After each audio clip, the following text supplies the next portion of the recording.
예, 오늘도 욥기 말씀 이어집니다. 욥기 말씀 예전에도 한번 이렇게 말씀을 보면서 느끼는 거는 말씀이 계속 반복되는 것 같은 거예요. 친구들은 욥을 공격하고 욥은 거기에 반박하는데 그 요점이 좀 비슷합니다. 친구들은 뭐라고 공격합니까? 너 죄가 있으니까 고통당한다. 욥은요, 나 죄 없다. 그러나 고통은 당한다. 만약에 그 고통을 하나님이 주시는 거라면 하나님은, 좀 불경스러운 편이지만 하나님은 실수하시는 겁니다. 그 말씀이 오늘 말씀에 나와요. 욥기서 23장은 엘리바스의 세 번째 공박에 대한 욥의 방어고 자기 변론입니다.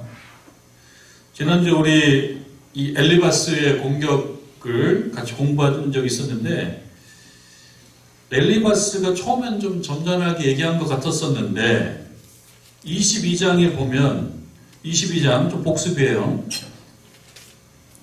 22장 4절 5절 이렇게 가서 보면 하나님이 너를 책망하시며 너를 신문하심이 너의 경건함 때문이냐. 너 경건하지 않다는 거잖아요.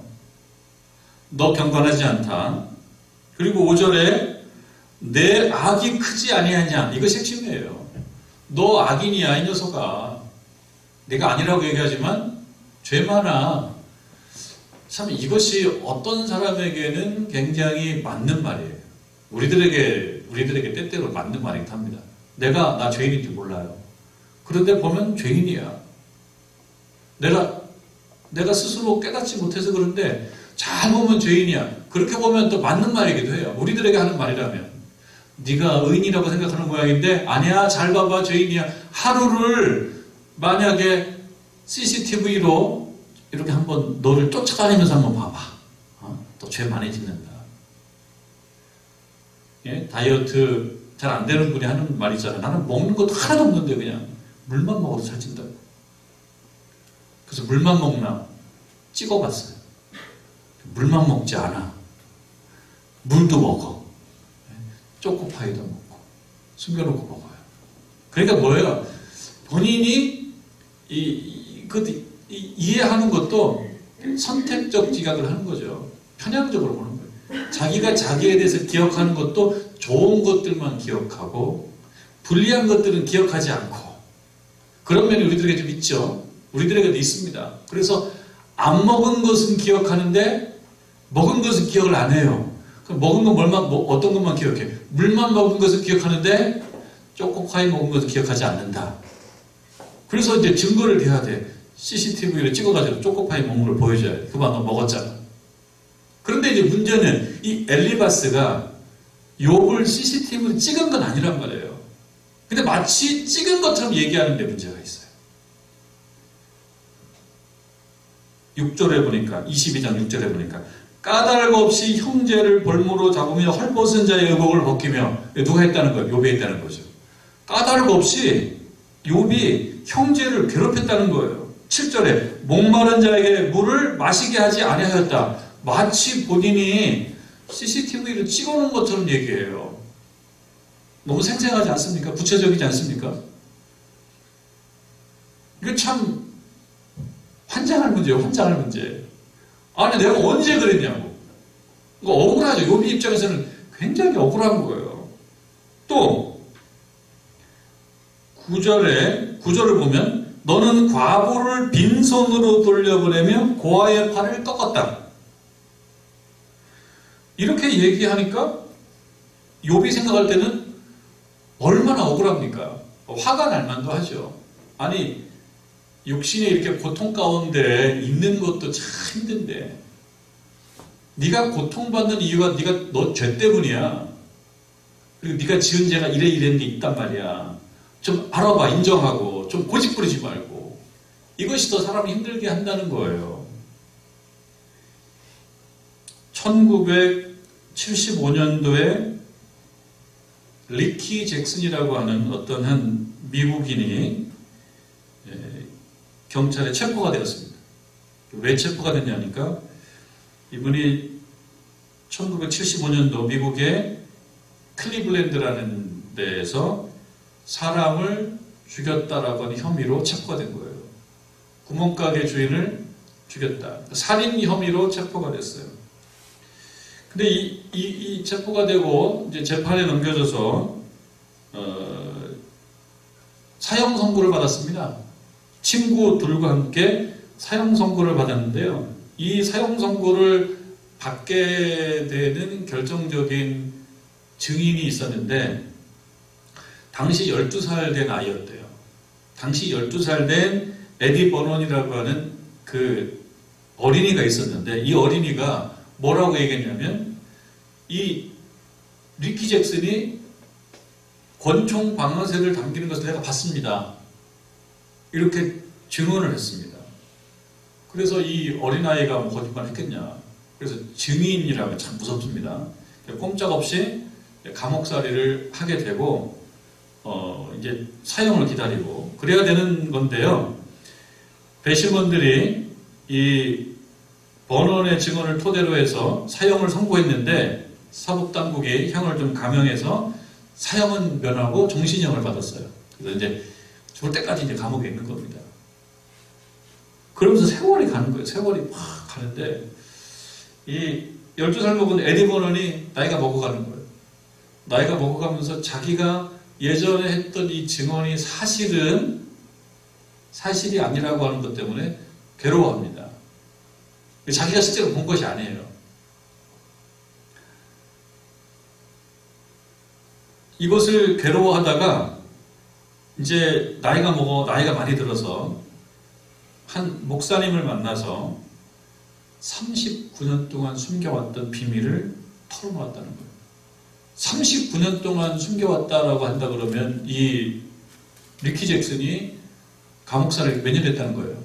39년간 했다는 거예요. 39년간. 그래서 한 40년이 지난 걸 보니까 이 지금 당시 어린이는 지금 50대 초중반이 된 거예요. 딱 제 나이 된 것 같아요. 50대 중반 돼가는 그 시점에 자기 마음이 너무나 괴로워서 목사님에게 이 이야기를 말하자면 카톨릭에서 고해성사를 한 겁니다. 그래서 다 털어놨어요. 그러니까 이제 목사님이 안 거 아닙니까? 이 사람이 억울하게 39년 동안 사실은 감옥살이를 하고 있던 거예요. 그래서 이제 석방 운동을 하게 되죠. 그리고 석방을 추진하는데 이제 버논이 자기 증언이 거짓이었다라고 하는 것을 고백을 하게 됩니다. 그래서 결국은 이 잭슨이 무죄로 풀려났대요. 풀려나서 이제 만난 거예요. 교회에서 만났는데 이제 뭐 너무나 죽을 죄를 졌죠. 에디 버논은 너무나 죽을 죄를 진 거죠. 그래서 정말 죽을 죄를 졌기 때문에 고개를 숙여서 정말 잘못했다라고 참회하고 그 앞에서 그랬더니만 이 리키 잭슨이 서로 안으면서 당신이 이렇게 고백을 한 것이 얼마나 많은 용기가 필요했겠냐. 내가 당신을 용서하겠다. 당신도 피해자다. 나도 피해자다. 내가 당신을 용서하겠다. 그렇게 서로 부둥켜 안고 울었다라고 하는 그런 이야기입니다. 이 39년 동안 감옥살이를 했는데 사실은 자기가 사람을 죽이지 않았어요. 그런데 누군가 나타나서 뭐라고 얘기합니까? 이 사람이 사람을 죽이는 걸 내가 봤다. 총을 쏜 걸 내가 봤다. 이거 뭐라고 얘기해도 통하지 않는 거예요. 우리 대한민국에서도 가끔 이 사법 그 재판의 역사를 보게 되면 가끔 그런 경우가 있습니다. 뭐 10년, 20년, 30년 지나서 진실이 드러나는 경우. 그때는 아무리 얘기해도 통하지가 않아요. 억울한 거죠. 너무너무 억울한 거죠. 감옥살이를 하는 거예요. 봤다는데 어떻게 봤다는데. 내가 총 쏘는 거 봤다는데. 지금 이 같은 경우는 불행 중 다행인데요. 불행 중 다행. 그런데 지금 이 욥의 마음은 어떠냐. 엘리바스가 봤다니까 네가 방아쇠를 당기는 거 봤다고. 욥이 아무리 아니라고 얘기해도 네가 방아쇠를 당기는 거 봤다고. 그 얘기가 그거 아닙니까? 과부를 빈손으로 돌려보내며 고아의 팔을 꺾었다.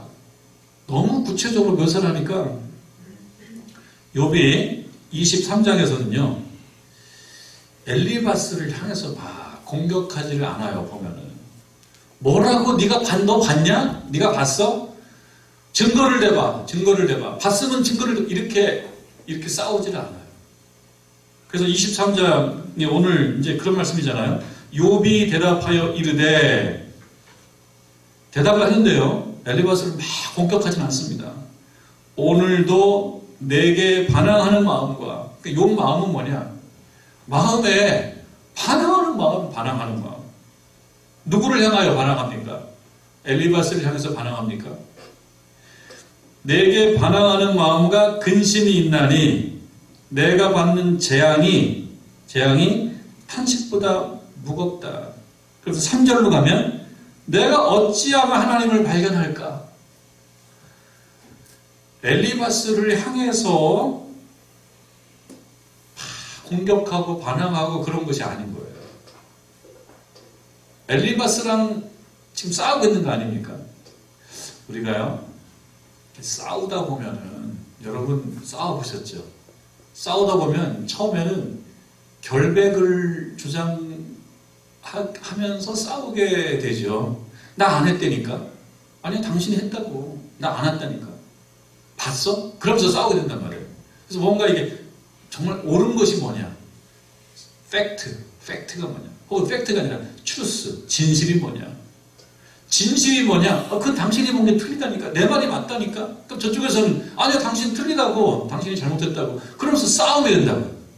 그럼 싸움이 되면서 공격하고 방어하고, 저쪽도 방어하고 공격하고, 이게 싸움입니다. 처음에는요, 내가 옳다, 당신이 틀렸다, 이것 때문에 싸우기 시작합니다. 그러다가 진실이 드러나는 경우도 있어요. 진실이. 그런데 싸우다 보면요, 처음에 내가 왜 싸우지라고 하는 걸 잊어버리고 지지 않으려고 악을 쓰는 경우가 있어요. 처음에는 그런 게 아니었어. 억울해서 싸웠어. 근데 싸우다 보니까 지면 안 되겠다. 이것이 진실이 아니라고 하더라도 내가 지면 안 되겠다. 삼류 정치에서 많이 보는 이야기입니다. 삼류 정치. 인류 정치는 정치인데 인류 정치는 그러진 않아요. 근데 삼류 정치는 뭐냐면 드러날 때까지 웃겨요. 삼류 정치는 지면 안 돼. 삼류 정치는 진실의 규명 문제가 아니고 이기느냐 지느냐의 문제예요. 이기느냐 지느냐. 무조건 이기는 게 선. 그게 삼류 정치예요. 그러니까 정치가 다 똑같은 정치는 아닙니다. 삼류 정치는 지면 안 돼. 무조건 이겨야 돼. 이기면 다 선이 돼. 이기면 세월 지나면. 삼류 정치죠. 욥이 엘리바스하고 지금 싸우고 있는 거 아닙니까? 네가 봤어? 네가 봤냐고? 내가 고아의 팔을 꺾는 거 봤냐고? 이렇게 막 싸우는 모습이 23장에 나오지 않고요. 방향을 딱 돌려서 하나님을 향해서 얘기합니다. 그렇게 보면 욥이 어쩌면 아이고, 내가 엘리바스하고 싸워서 뭐하냐? 너도 우기고 지금 진실이 뭔지 규명도 안 되는데 그냥 악을 쓰고 싸우는 게 뭐가 의미가 있냐? 하나님하고 승부를 걸어야 돼. 하나님하고. 그런 면에서 한 가지 우리가 생각해 볼 것이 있습니다. 우리가 싸우면서 내가 옳다, 네가 틀렸다라고 얘기한 것이 내가 확신해갖고 얘기해도 틀릴 때가 많아요. 세월 지나면 드러납니다. 내 사심이 드러나기도 하고. 그래서 막 계속 싸움으로 가는 것이 지혜로운 건 아니에요. 하나님께 오면 해결해줘요. 하나님께 오면. 그런 면에서 한 가지 여기서 우리가 교훈을 얻을 수가 있습니다. 3절에 내가 어찌하면 하나님을 발견하고 그의 처소에 나아가랴. 여기서 처소는 뭐라고 볼 수 있냐면 하나님하고 테이블에 앉아서 진짜 차에도 한잔 마시면서 이야기를 때 실컷 해봤으면 좋겠다. 억울하니까요. 엘리바스의 싸움의 문제가 아니라 이건 하나님하고 내가 풀어야 될 문제, 하나님하고 내가 풀어야 될 문제예요. 여러분도 저도 살다 보면 싸워서 될 문제가 아니라 하나님 앞에서 풀어야 될 문제가 있는 경우가 있습니다. 그럼 뭘 사모해야 되느냐? 어떻게 하나님께 나아가야 될까? 하나님께 나가서 하나님하고 좀 풀고 싶다라는 마음을 가지시길 바랍니다. 그래서 오늘 저녁에 나온 거기도 합니다. 우리가 하나님 말씀 듣는데요. 하나님하고 푸는 거예요. 4절에 어찌하면 그 앞에서 내가 호소하고 싶어요. 왜 호소하고 싶어요? 억울하니까. 나 고아의 팔 안 꺾었다니까. 22절에서 이 대만 사람 엘리바스가 가짜 뉴스를 막 퍼뜨리면서 좀 아쉬워요. 가짜 뉴스를 막 퍼뜨려요. 까닭 없이 형제를 볼모로 잡고 헐벗은 자의 의복을 벗기며, 이거 다 가짜 뉴스죠. 왜냐, 하나님께서 얘기했잖아요. 이런 의론자가 없다고. 하나님께서 이미 다 알고 계신, 그럼 하나님께서 욥에 대해서 뭐 모르고 있는 게 있나? 엘리바스는 하나님보다 욥에 대해서 더 많이 알고 있나요? 욥이 지난 여름에 한 일을 하나님은 모르고 엘리바스는 알고 있나요? 하나님께서 다 알고 계시죠.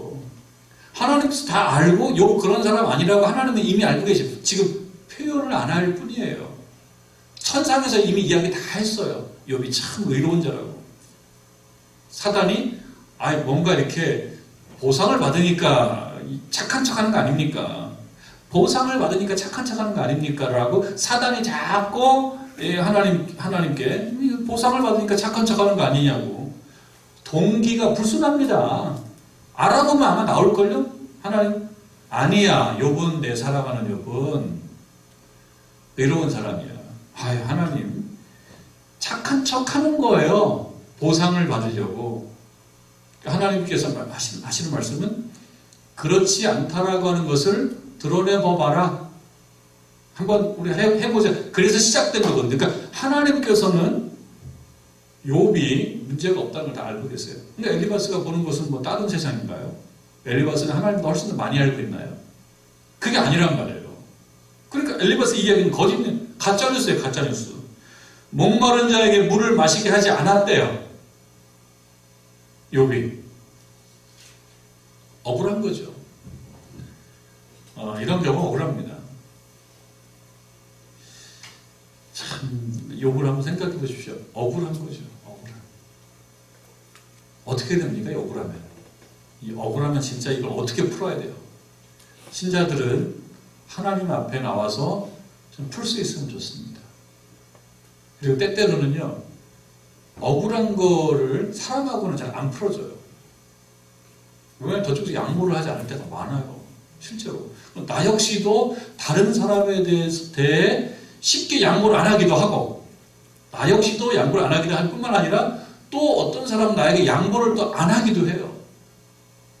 그래서 그거를 정면으로 부딪혀서 해결하려고 그러면 서로 상처받고 서로 아프고 서로 그냥 괴로워요.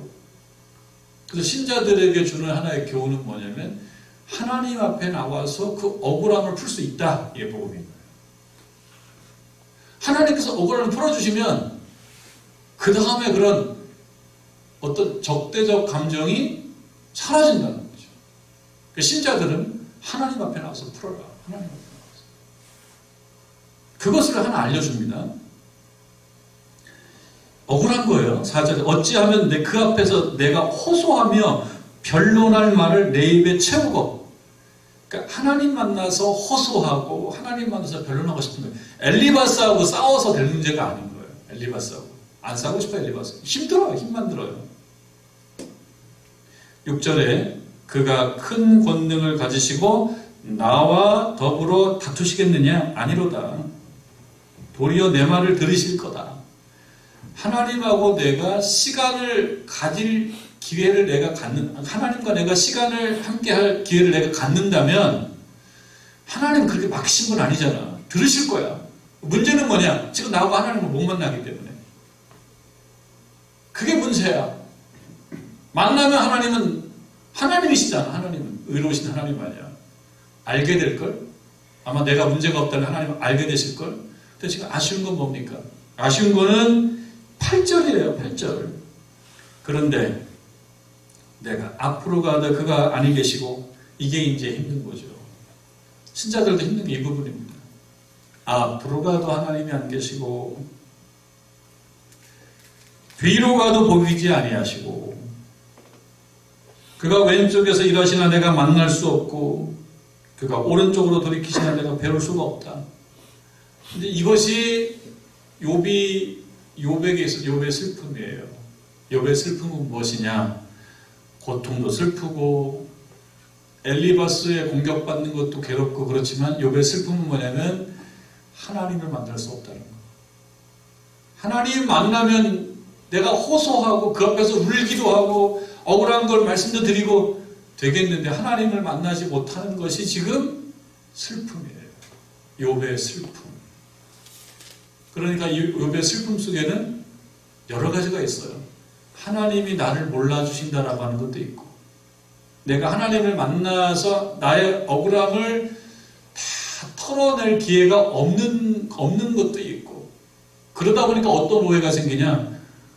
하나님의 전지전능함에 대한 의심들이 생기기 시작하고 하나님이 모든 걸 알고 있을까? 여기에 대해 의심이 생기기 시작하고 그러니까 이게 위기가 오는 거죠. 하나님을 만날 수 없기 때문에 자기 내면적으로는 그런 여러 가지 갈등들이 오고 있는 겁니다. 그래서 나온 유명한 말씀이 23장 10절입니다. 이거는 이제 욥기서에 나오는 어쩌면 가장 유명한 말씀. 이 말씀이 어디 들어있나 했더니 여기 들어있어요. 어떤 맥락에서 나오는 말씀이 했더니 바로 여기에 숨어 있어요. 바로 여기에 숨어 있어요.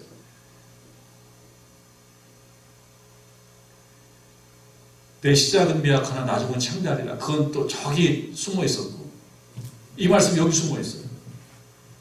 욥기 23장 10절 같이 한번 읽어봅니다. 시작. 그러나 내가 가는 길을 그가 아시나니 그가 나를 단련하신 후에는 내가 순금같이 되어 나오리라. 할렐루야.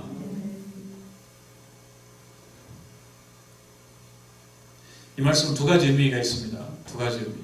한 가지 의미는 욥이 이 말을 지금 한 거 아닙니까? 이게 욥의 말이에요. 욥의 말. 욥이 이 말을 어떤 마음으로 하고 있느냐라고 하는 것이 한 가지 의미. 또 한 가지는 욥을 깊게는 모르지만 성경 말씀을 통해서 뭔가 배우고 싶은 열정이 있는 성도들의 이해. 두 가지 의미가 있어요. 두 개 다 일리가 있다고 생각해요. 두 개 다, 두 가지 차원 다 우리가 알고 있을 필요가 있다. 우리가 성경 말씀을 읽을 때는 우리 식으로 읽어내잖아요. 우리 식으로 읽어내지 않습니까? 그래서 이 말씀 보면 딱 얼마나 은혜로워 이 말씀이요. 내가 가는 길을 그가 아시나니 하나님께서 내 길을 다 알고 계시나니 그가 누구예요? 하나님께서 나를 단련한 후에 단련이라는 게 뭡니까? 단련 당금질을 생각하면 돼요. 단련시킨다. 쇠를 팍 들어서 뜨겁게 달군 다음에 물에다 치집어 담금질 더 강해지는 거죠. 혹은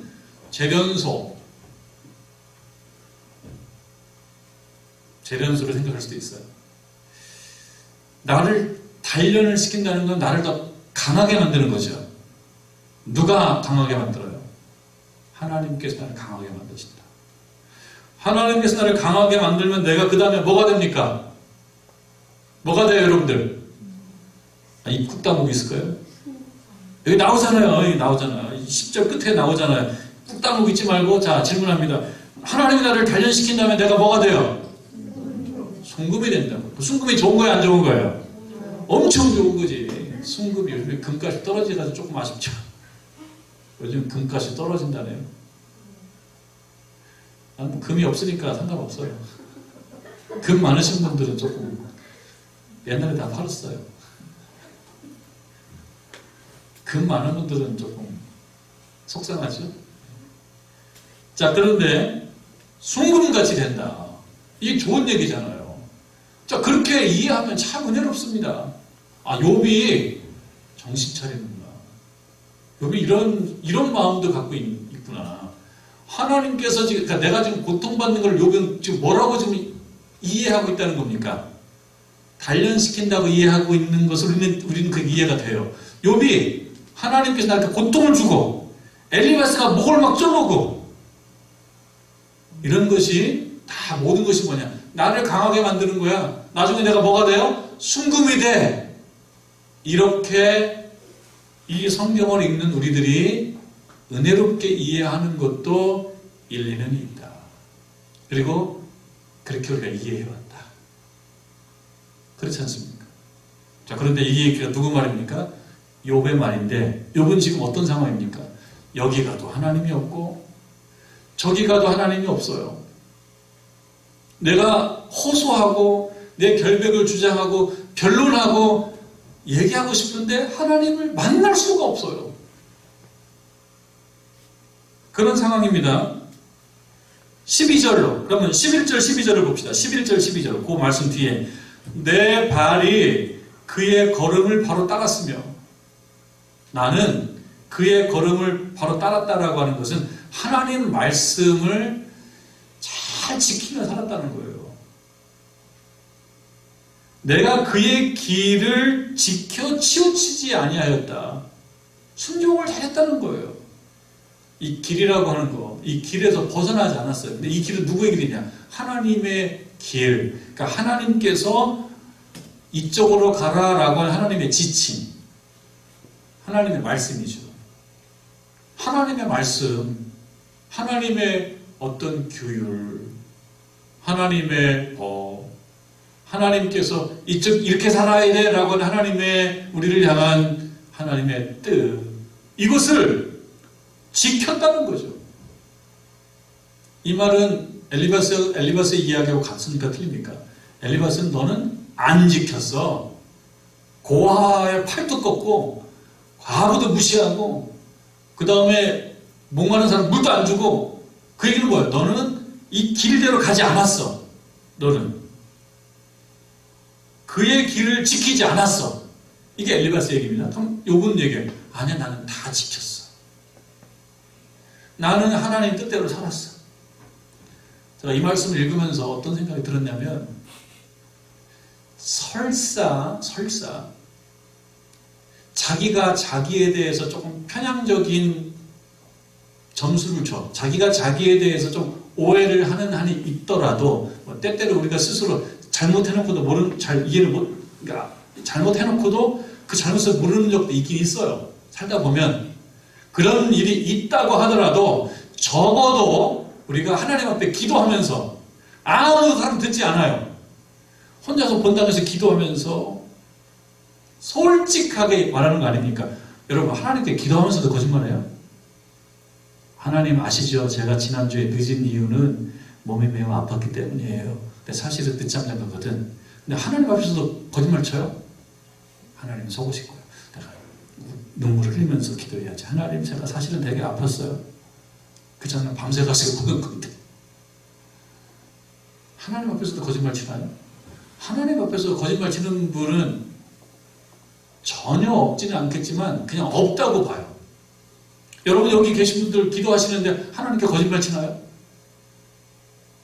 눈빛으로 나는 칩니다. 그런 분도 조금 쳐요, 거짓말. 근데 하나님께 거짓말 쳐요, 여러분? 기도할 때? 그러니까 자기가 잘못한 걸 하나님 앞에 막 미화시켜요? 아니에요. 사람들에게는 말 안 하고 사람들에게 미화시키지만요, 하나님 앞에서는 거짓말 안 해요. 솔직하게 얘기하게 됩니다. 근데 부끄러우니까 나는 이렇게 기도해. 누가 알아들으면 안 되니까. 아니면 속으로 말을 안 하고 기도해요. 하나님, 나 이거 진짜 잘못했는데. 그렇게 기도하죠. 그러니까 하나님 앞에서는 정직해요. 정상적인 사람이라면 하나님 앞에 솔직합니다. 그러면 욥이 지금 하나님께 하는 말씀, 제가 하나님 말씀하신 대로 치우치지 않고 살았습니다. 이게 거짓말일까요? 자기는 정말 그렇게 생각하는 거예요. 그런데 자꾸 나한테 죄가 있다 그러니까 괴로운 거예요.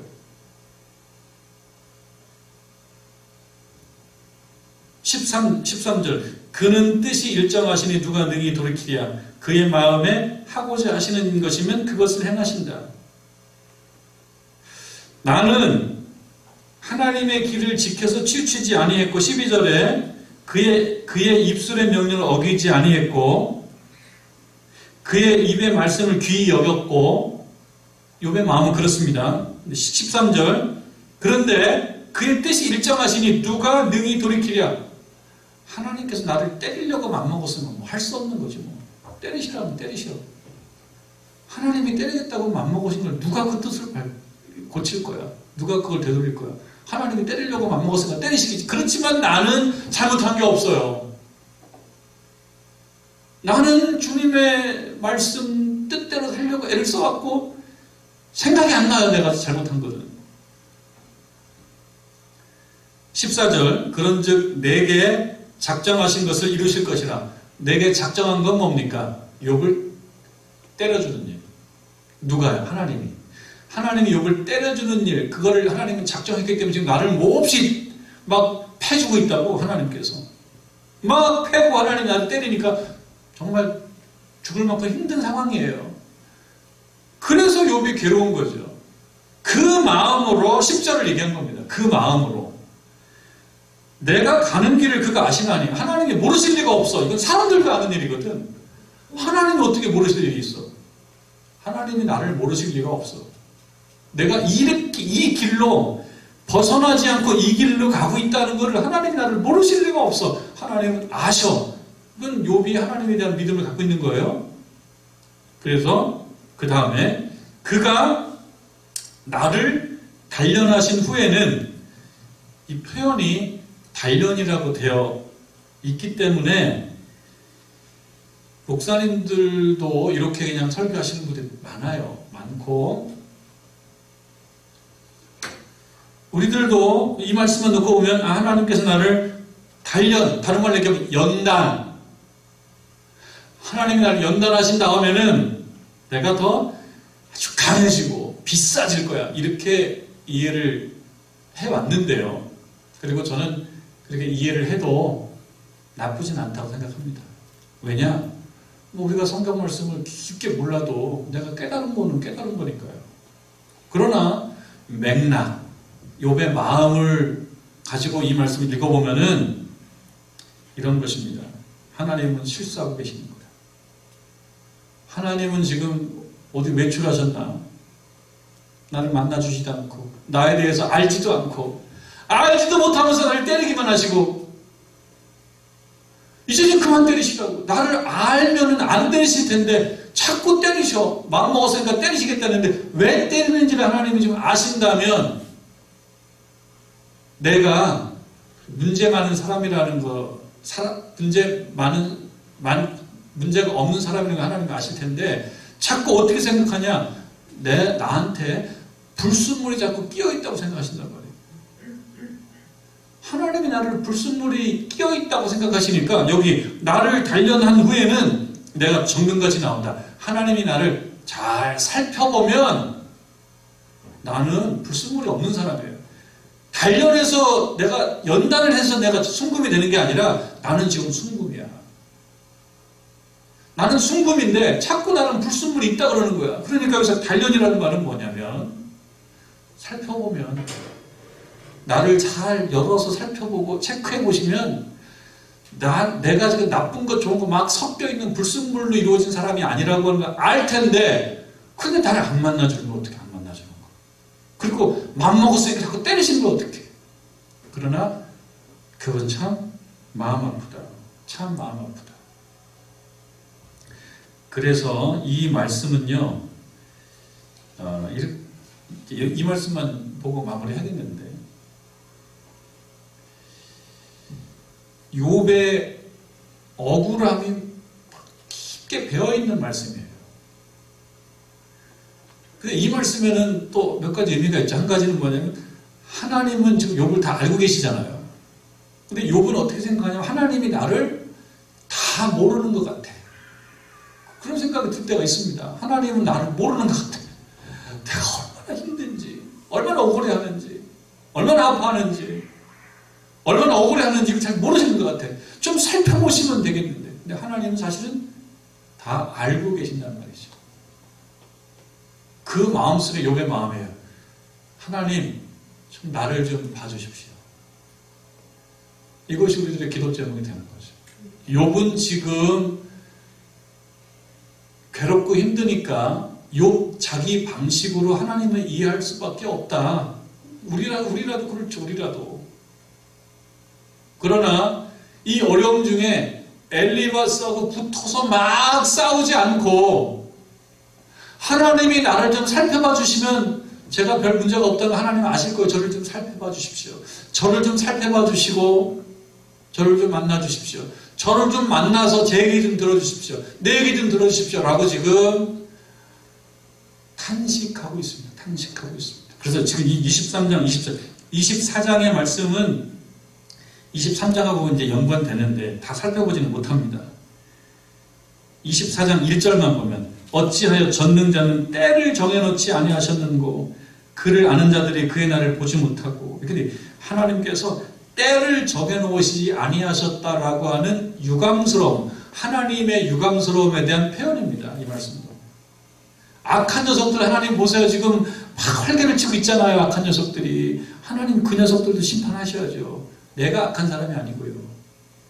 그 말씀이 연장이 되고 있는데 23장 10절 하나님께서 나를 좀 잘 살펴주시면 내가 순금이라는 걸 아실 텐데 좀 살펴봐 주십시오. 이 말씀이 우리가 볼 때 욥의 마음은 알긴 알겠지만 욥이 하나님을 모르기 때문에 갖게 되는 솔직한 마음이로구나. 우리는 그렇게 알아요. 그러면서 우리들도 이 저녁에 하나님께 어떤 마음을 가지면 좋으냐. 하나님 저를 좀 살펴봐 주십시오. 하나님 다 살펴보십니다. 다 알고 있습니다. 다만 우리가 하나님의 마음을 모를 뿐입니다. 우리가 하나님의 마음을 모르기 때문에 하나님이 나를 모른다고 내가 결론을 내리고 살 때가 있는 거지 하나님이 나를 모르는 것은 아니다. 그러나 그것도 믿음이다. 하나님께 나와서 하나님 나를 좀 살펴봐 주세요. 하나님 요 부분을 못 보고 계시잖아요. 이것 좀 봐주십시오 라고 하는 것도 기도고 그것도 믿음이다. 그리고 그런 과정을 지금 거쳐가면서 욥 앞에 이렇게 쌓여있는 베일이 조금씩 열리고 있는 거예요. 조금씩 열리고 있는 거예요.